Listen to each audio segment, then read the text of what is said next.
Halo semua, berjumpa lagi bersama saya Rizky Putri Wulandari dalam mata kuliah Praktikum IPA. Nah, kali ini kita akan mempraktikkan pertumbuhan dan perkembangan pada tumbuhan. Nah, sebelum kita melakukan praktek pertumbuhan dan perkembangan pada tumbuhan, alat-alat yang perlu kita siapkan yang pertama itu ada pulpen. Kemudian yang kedua itu ada kertas lebar observasi untuk menulis praktikum perkembangan dan pertumbuhan pada kacang kali ini. Oke. Terus kemudian yang ketiga, bahan yang kita perlukan adalah kacang, mungkin sekitar 10. Kemudian ada cup gelas bening supaya mengetahui tumbuh kembangnya. Kemudian ada air secukupnya dan kapas. Baik, kita mulai praktiknya. Hal pertama yang harus kita lakukan adalah mencelupkan kapas ke dalam air. Secukupnya saja. Hanya 1 gelas.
Oke, sudah selesai dengan cara membuatnya. Kemudian berikan beberapa kacang di dalamnya.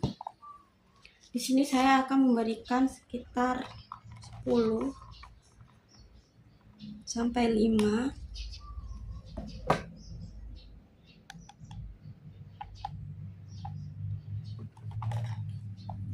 Kacang ya teman-teman.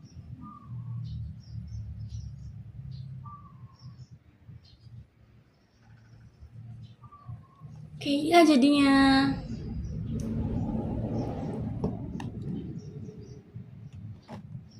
Untuk perkembangan yang selanjutnya, mari kita lihat pada video-video berikutnya.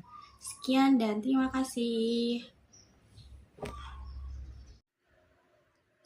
Berikut ini praktikum pertumbuhan dan perkembangan kacang hijau pada media kapas dan air yang diletakkan di tempat terang atau terkena sinar matahari secara langsung dan cahaya yang cukup dapat dijelaskan berdasarkan tahapan dari waktu ke waktu sebagai berikut. Berikut ini tahap perkecambahan hari ke-1 sampai hari ke-3 pada periode pertumbuhan dan perkembangan yang terjadi. Pada hari ke-1, ambibisi dan pembekakan biji. Biji kacang hijau menyerap air dari kapas atau ambisisi dan ukurannya membesar. Kulit biji atau testa mulai melunak atau retak.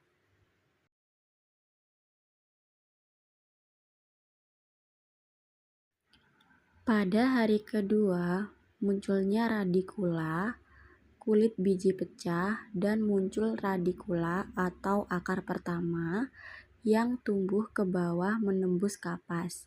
Ini menandai dimulainya perkecambahan secara visual. Tinggi kecambah masih sangat minimal.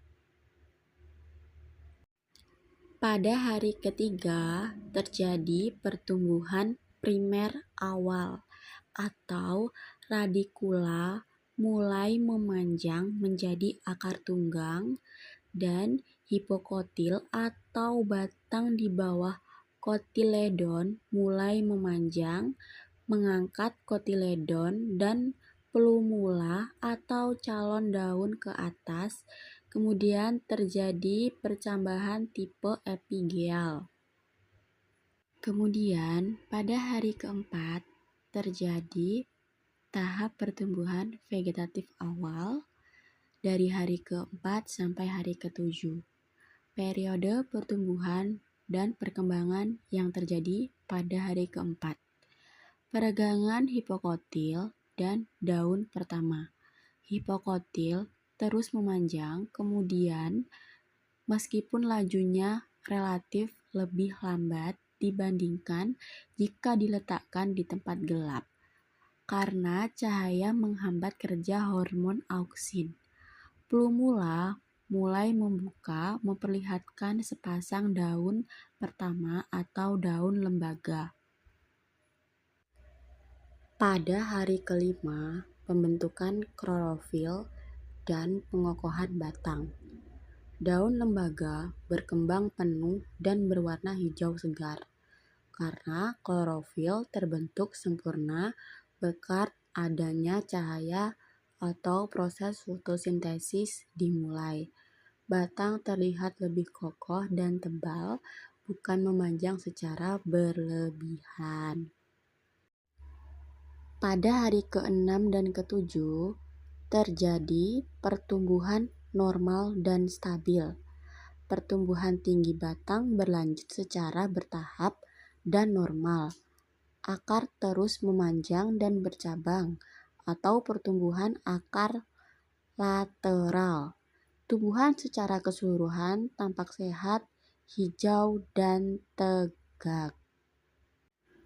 Keberadaan cahaya matahari pada praktikum ini berfungsi sebagai faktor eksternal utama yang menentukan kualitas pertumbuhan, meskipun mungkin membuat pertambahan tinggi lebih terlihat lambat dibandingkan perlakuan di tempat gelap.